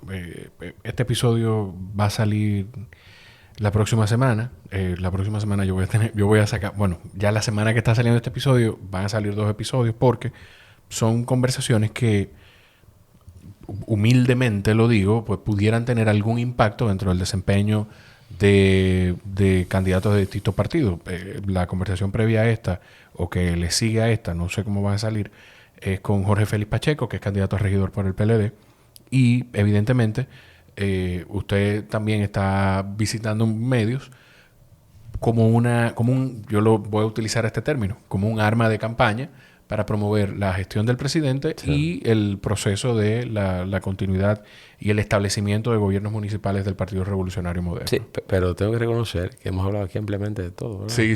No hemos hablado esencialmente de política, pero muy bien. Y espero que se sienta feliz con eso, porque esa es la idea. Sí, esa es la idea, y poder, como usted decía hace un ratico, que este espacio brinda la oportunidad de ampliar en las ideas y de tomarnos el tiempo necesario para que la gente pueda conectar con un Roberto Ángel distinto, no necesariamente desde lo emocional y desde y el significado de tu familia, que no está mal. No está mal. Pero con cómo piensa Roberto Ángel y por qué piensa de la manera que lo hace. Dicho eso, ¿cómo usted ve el escenario para el 18 de febrero del Partido Revolucionario Moderno? El impacto que pudiera tener eso en las elecciones presidenciales. Y antes de eso, sí hay una pregunta muy puntual que a mí como hijo, como nieto, como padre también, pues sí le tengo. A mí me causa mucha curiosidad cómo percibió, cómo recibió usted, si los vio en algún momento, los comentarios que llegó a hacer el candidato alcalde de la alianza opositora sobre don Roberto, sobre su papá, sobre la gestión y Domingo Contreras. ¿Qué dijo? Que No, está bien. No, pero no, dígame. No, yo mismo no me acuerdo. Yo sé que hizo algunos... Pero aquí, en la conversación con usted. No, eso sí aquí no pasa. No, pero eso... pero... ¿Qué dijo? Pero en esencia, ¿qué dijo? No, pero al final no. No, es que de verdad... Es que no importa. No. Ya esa es mi respuesta. Pero no tenía la información. Pues mire, esa es mi respuesta. Mire. Esa es mi respuesta. Hablemos del 18 de febrero. Mire, y eso guarda relación. Los candidatos de la alianza opositora hacen evidentemente su esfuerzo por lograr la favorabilidad de la gente. Lastimosamente para ellos, y sobre todo en la capital de la República, esos esfuerzos son insuficientes. No tiene posibilidades alguna de obtener la alcaldía en este momento. El Partido Revolucionario Moderno, con la alcaldesa Carolina Mejía, está ampliamente favorecida en todos los estudios de opinión. Y nosotros vamos a comenzar a ver en la República Dominicana, por el nivel de compromiso, por el nivel de identificación, valores en términos numéricos pocas veces registrados. Carolina va a registrar una votación bordeando el 70%. Y usted lo va a ver el 18 de febrero. Ya muchas encuestas lo están validando. Carolina está virtualmente sin una competencia creíble en el marco de esta campaña. Usted separarse de la oposición por más de 35, 40, 45 puntos, en efecto, la deja prácticamente sin competencia. Entonces esos esfuerzos, por eso digo, de la oposición, en el caso de la capital de la República, son insuficientes. Y no tienen, por el poco tiempo, quizás por la poca efectividad de la misma campaña. Es una campaña que los entendidos en materia de publicidad, podrían cuestionar por el nivel tan bajo o el nivel de poca eficiencia desde el punto de vista de la articulación de la campaña. Claro. Poco atractiva, sumado a una figura carismática como lo es la alcaldesa, sumado a la fortaleza del partido de gobierno, sumado a la buena imagen del presidente Luis Abinader. Yo creo que son factores esenciales que conducen indefectiblemente a una nueva victoria electoral nuestra en la capital de la República, en el Distrito Nacional y en los principales municipios del país. Ahora se pone en juego el 18 de febrero 393 territorios que componen 158 municipios y 235 distritos municipales. El PRM, que ha logrado conciliar la más amplia alianza jamás registrada en la política dominicana, hablamos de 22 partidos y movimientos políticos alrededor de la candidatura de Luis Abinader, el presidente Abinader y de los candidatos del Partido Revolucionario Moderno y aliados. Nosotros proyectamos ganar sobre 300 territorios. Por eso nos abocamos a decir, con suficiente tiempo, para que quede grabado, que entre el 70 y el 75% de la matrícula de las alcaldías y de los directores de distrito serán ganados por el PRM y sus aliados.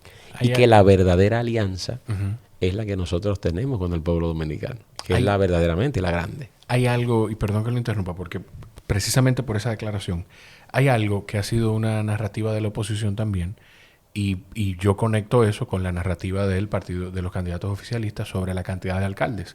Siempre se me queda en la memoria un comentario de Kelvin Cruz sobre la cantidad de alcaldías que va a sacar el Partido Revolucionario Moderno. Pero ese mismo día hay otras declaraciones, no recuerdo de qué dirigente del Partido de la Liberación Dominicana, hablando de el total de votos que va a sumar la alianza y tomando eso como una referencia hacia lo que pudiera pasar en mayo. No sé si me expliqué. Sí. Al final todo redunda, Jorge, en usted tratar de acomodar un resultado que no le favorece. Tan simple como es. ¿Qué alternativa yo busco para que este golpe no sea letal? ¿Qué alternativas narrativas yo puedo construir en el imaginario colectivo para que un resultado desafortunado no sea tan consecuente con la elección de mayo, no sea tan vinculante a la elección de mayo? ¿Cómo yo voy preparando anímicamente a mi gente para que esa baja significativa de febrero no conecte directamente con una baja mucho mayor en mayo? Entonces, todo forma parte de las consideraciones desde el punto de vista político. Nos encontramos a pocos días.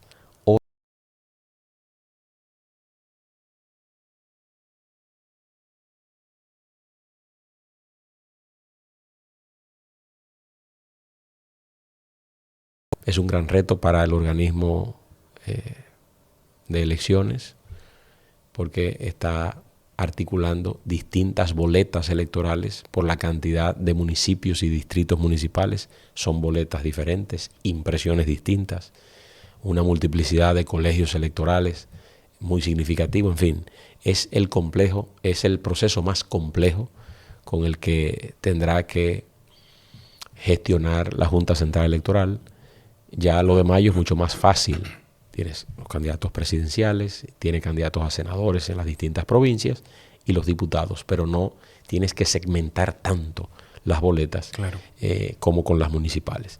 Entonces, nosotros estamos proyectados para ganar las principales alcaldías, las alcaldías donde se concentra la mayor densidad poblacional. Hablamos del Distrito Nacional, Santo Domingo Este, Norte, el Oeste, Los Alcarrizos. Hablamos de Santiago, San Cristóbal, Baní, Asua. Hablamos de La Vega, hablamos de Bonao, hablamos de Puerto Plata, hablamos de Nagua, hablamos de San Pedro, hablamos de Atomayor, hablamos de Monte Plata, hablamos de Higüey. Y ahí estoy haciendo referencia única y exclusivamente a los municipios cabecera. Claro. Pero nos adentramos en las provincias y las segundas ciudades de importancia también son ganadas por nosotros. Entonces, yo creo que estamos en un gran momento. El PRM tiene un gran momento. Yo creo que hay un reconocimiento a toda la labor también que el presidente ha hecho en beneficio de las alcaldías, que es un factor determinante en este proceso de febrero.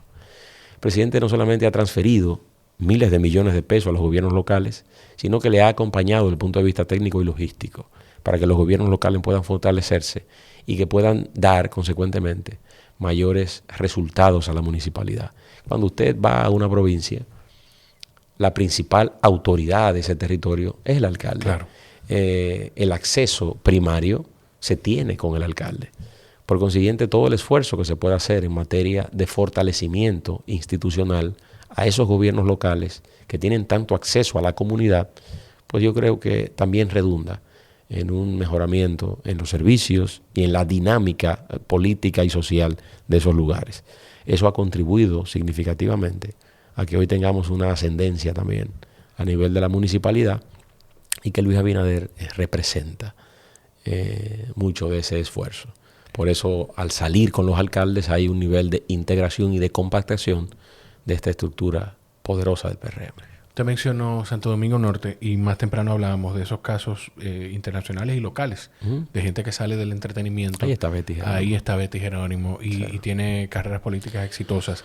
¿Cuál es su percepción de la situación actual de la alcaldía de Santo Domingo Norte y lo que piensa de todo el trabajo que ha hecho Betty, que debo decir que desde hace algún tiempo para acá veo un trabajo, un impacto mayor en el trabajo de comunicación digital, Sí. de comunicación en general de la campaña de Betty Genori. Sí, Betty ha desarrollado una buena labor como legisladora.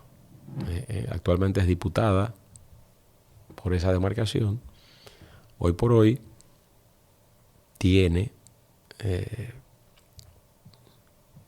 la favorabilidad, encabeza en estos momentos las preferencias en Santo Domingo Norte.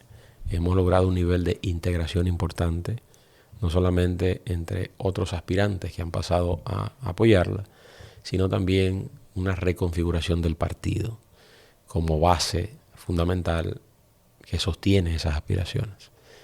Al lograr eso, yo creo que estamos en una posición ya mucho más holgada, que se va consolidando con los días y de cara al tramo final. Ella no ha dejado de estar en las calles, no ha dejado de tener contacto con los distintos sectores que conforman ese municipio de Santo Domingo Norte, uno de los más grandes del país, sí, uno de los más habitados. Esa circunscripción número 6 de la provincia de Santo Domingo genera un nivel de reto importante, y la vigorosidad, la frescura de su imagen también ha contribuido a que nosotros tengamos altísimas posibilidades ahí. Es una de las alcaldías que iniciamos en una competencia cerrada, pero que con el paso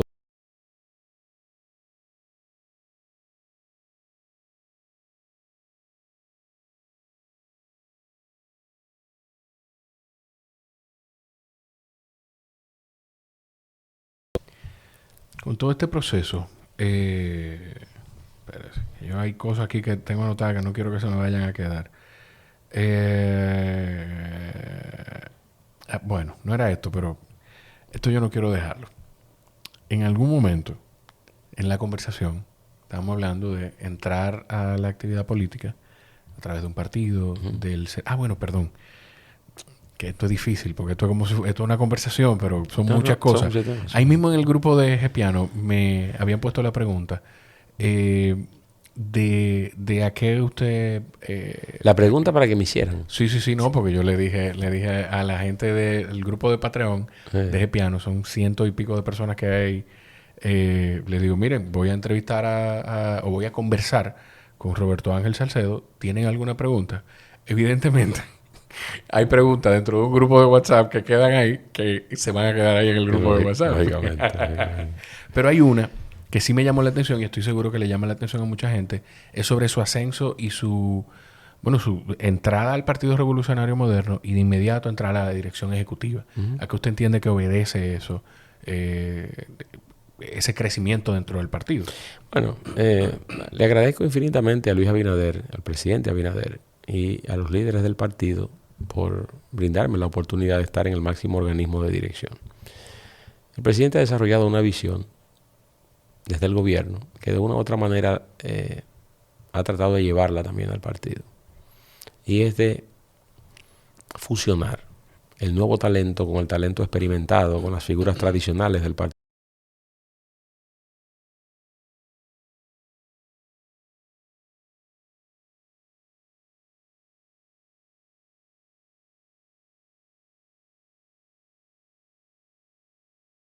Fase en el Partido Revolucionario Moderno. Usted tener en una esquina a un joven de recién ingreso como yo, y tener en otro extremo a doña Milagros Ortiz Bosch, es una fusión entre lo nuevo y lo experimentado. Claro. Usted tener a un hombre que ha desarrollado una dilatada carrera en la política como Hito Bisonó, pero por vez primera llega al Partido Revolucionario Moderno y a su vez a la dirección ejecutiva, y lo combina con una figura de tradición como Hipólito Mejía, usted tiene la idea nueva y fresca de Hito, aunque haya agotado una experiencia importante en la política, pero incorpora esa experiencia distinta y le incorpora novedad. Y con nosotros, rodeado de juventud también, y con la visión permanentemente, y con una visión clara del siglo XXI. Pero lo propio puedo decir de Wellington Arnaud, lo propio puedo decir de Yayo Sanz, lo propio puedo decir de Samuel Pereira, de Jean Luis. Hay muchos jóvenes con sobradísimos talentos en el partido que se constituyen en figuras frescas, novedosas, comenzando, por ejemplo, el presidente del partido, José Ignacio Paliza, con quien me une afectos de hace muchos años, a él, su hermano Rodolfo, su familia. Es un joven de sobradas condiciones y está en la presidencia del partido con un nivel de eficiencia apreciable y presentándoles resultados a la organización. Lo propio puedo decir de la secretaria general, una mujer comprometida también, Carolina Mejía. Esa imagen del PRM, de renovación de sus estructuras, de renovación de su liderazgo, de preservación a su vez de un liderazgo tradicional que ha sido determinante en la consolidación de la democracia dominicana, yo creo que es un valor importante. Yo creo que le genera un alto nivel al debate político, a la dinámica política que vive la República Dominicana. Excelente. Lo que le decía era, que qué bueno que no me olvidé, en algún momento más temprano en la conversación, usted decía de entrar a la vida política a través del partido, de un partido, y a través del servicio a la nación, ¿verdad? Y no optar por posición electiva todavía. Yo me conozco la respuesta, probablemente, pero tengo que hacerla la pregunta. ¿Por qué? ¿Por qué tiene que hacerla la pregunta? Porque es importante. ¿Y ¿Por qué es importante? Yo sé por dónde usted va, pero ¿por qué tiene que hacerla? Yo quiero que alguien me explique. Vamos a ver. Yo tengo una pregunta del futuro, como sí, lo que usted, futuro, la respuesta que viene por ahí. Del futuro, pero yo tengo otra pregunta sobre eso. Pero dígame. ¿Por qué me hacen la pregunta del futuro siempre? Usted como entrevistador. Yo le puedo, pero dígame usted como un gran entrevistador también. Como un gran entrevistador. Él también implica que me estoy incluyendo. No, pero usted es un extraordinario entrevistador. No. Yo vengo aquí a sentarme a escuchar a la gente. No, pero es una conversación bastante amena. Y lo agradezco. Se lo agradezco. El 95% de eso viene del invitado. Bueno, yo me encargo de invitar a gente que tiene la capacidad de explayarse. Pero espérese, que no nos vamos a salir de aquí, no. Usted como entrevistador, ¿por qué entiende usted entonces? Vamos a hacer ese ejercicio de introspección. ¿Qué le hacen la pregunta? No sé. Pero me genera curiosidad de por qué en el 95% de los casos me hacen la misma pregunta. Yo le puedo decir que yo veo... ¿Genera curiosidad? Genera curiosidad porque tiene gran potencial. Porque desde afuera yo lo percibo como un gran candidato a distintas posiciones. Eso lo percibo yo. Entonces aquí viene, y estoy seguro que otras personas lo perciben así. Okay. Yo no estoy ni siquiera hablando de esta posición, pero ya usted habla como presidente, que no estamos hablando de eso. Qué cosa. Qué problema, ¿eh? Sí. Pero aquí puede entrar la connotación de que a los candidatos los candidatos no necesariamente aspiran, sino que la gente los aspira.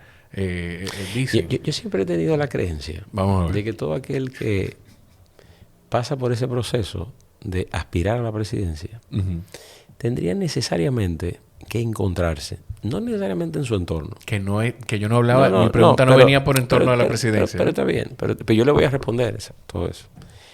Pero siempre me ha llamado la atención y yo he asumido que todo aquel que en algún momento toma la decisión de embarcarse en un proyecto tan complejo como aspirar a la presidencia de la República,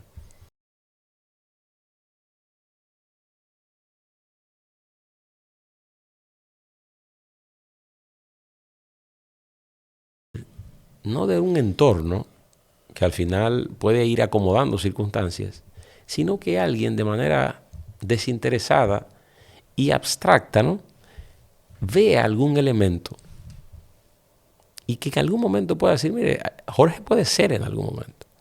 Nosotros no tenemos la certeza de que pueda ser mañana o pasado. Claro. Pero sí de que pueda ser. Y que en algún momento yo lo vea. Y siempre me ha interesado eso. Me ha interesado entender el origen de cómo un individuo en cualquier circunstancia, en cualquier época o en cualquier partido toma la decisión de decir, yo voy a aspirar a la presidencia de la República. O sea, sí.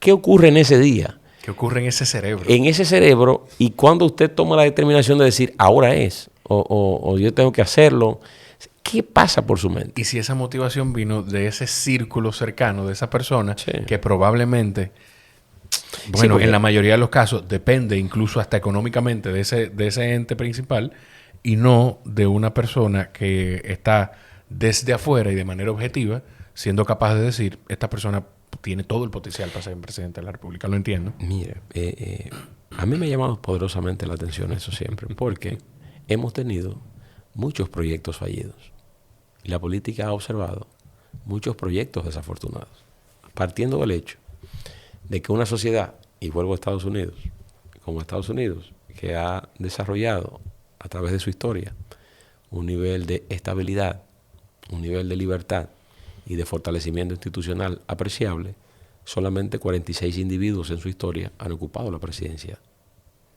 En la República Dominicana, 57 dominicanos. A lo largo de 179 años de vida democrática, hemos tenido ocupando la presidencia de la República. Por tanto, nos debe llevar a la conclusión de que no es una tarea fácil y donde hay muchos elementos que convergen para que eso pueda materializarse. Claro.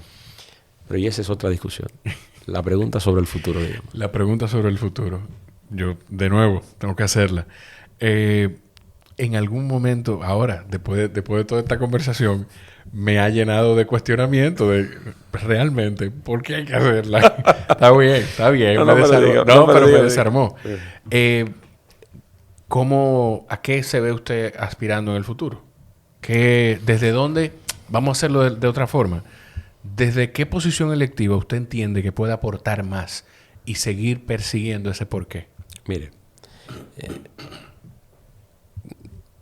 en este momento, yo sé mucho de energías. Uh-huh. Y el enfoque va asumiendo protagonismo en mis actuaciones. En este momento mi energía está enfocada en que el presidente pueda agotar un nuevo periodo de gobierno y que nosotros podamos también presentar buenos resultados en febrero, que es lo próximo. Permitir que Luis Abinader complete un nuevo periodo de gobierno es importante para el partido, para la sociedad dominicana. Hay muchos proyectos que están en curso, que necesitarían conclusión. Y un nuevo periodo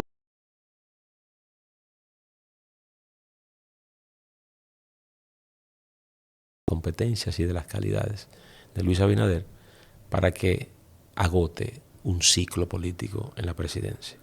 Un ciclo de 8 años, donde mucha gente mira el modelo norteamericano de los 2 periodos consecutivos. Claro. Creo que se ha ido aplicando a la realidad dominicana. Hemos tenido 3 presidentes, con Luis Abinader sería un tercer presidente, que han agotado 2 periodos consecutivos en la presidencia de la República y se ha generado un clima de cierta estabilidad. En sentido general, la política dominicana, posterior a la crisis de 1994 y la posterior firma del Pacto por la Democracia, de esas elecciones cuestionadas, ha tenido y ha vivido climas importantes de estabilidad. No, y el pacto pudiéramos cuestionarlo también. También, pero creo que se generaron garantías suficientes como para que los procesos posteriores se desarrollaran sin trauma en la República Dominicana. Ahora, habiendo concluido eso, yo soy un hijo de las circunstancias, Jorge, como lo es usted. Yo estoy aquí en una amena conversación que nos hemos extendido en el tiempo. El tiempo ha pasado rápido, pero no sé qué va a ocurrir mañana. No sé qué va a ocurrir en 1 año, en 2, en 5, en 10. Lo único que yo puedo asegurar en esta conversación, como un elemento concreto, es mi vocación a seguir participando y activando en política. Seguir estudiando, seguir conociendo a profundidad cada proceso de la historia de la humanidad y de la historia de la República Dominicana. Ver cómo incorporamos nuevas ideas a la dinámica y al ámbito político. Cómo podemos lograr que una nueva corriente de pensamiento, una nueva corriente de actitudes de jóvenes pueda involucrarse en la actividad política, que vaya en beneficio de la propia sociedad dominicana. En eso sí, yo estaré permanentemente trabajando.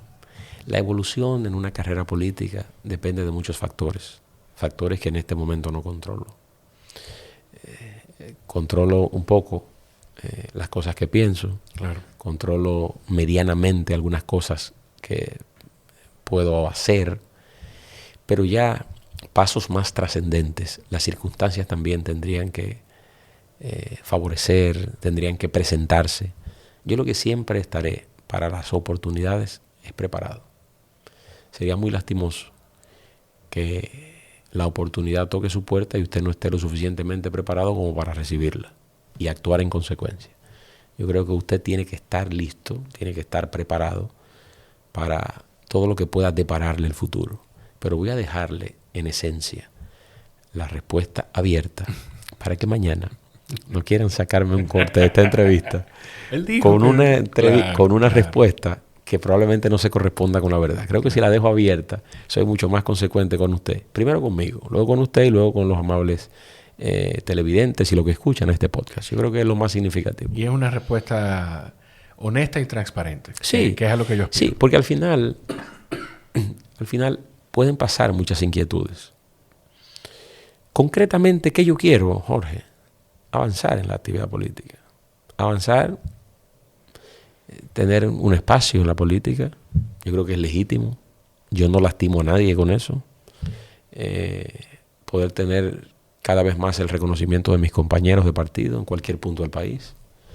Poder tener el reconocimiento de la gente por hacer un ejercicio desde el gobierno serio, respetuoso, responsable. Yo creo que esos son los elementos esenciales. Cuando usted tiene esa parte cubierta, yo creo que hay un nivel profundo de satisfacción. Y todo lo demás, entonces, por añadidura, podrá irse presentando. Hace un año y medio, ni era miembro de la dirección ejecutiva ni estaba en el gobierno dominicano. Y todo ha ocurrido en ese tiempo. Pasaron años de preparación y me quedaba esperando el momento para entrar a la actividad política. Y el momento se produjo a finales del año 2019 en la campaña de Luis Abinader, del presidente Abinader. A la sazón, candidato presidencial. Claro. Tuve una primera conversación con él a final de 2019. De 3 horas. De 3 horas. Y luego me incorporé en su campaña. Y ahí las cosas fueron fluyendo. Y ya le daba sentido a todo ese esfuerzo primario de estar en la actividad política. Yo creo que es lo que hemos vivido en este tiempo.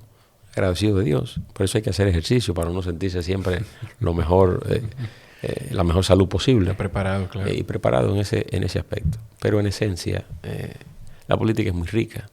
Tiene factores y elementos muy significativos. Tiene retos. Tiene sinsabores.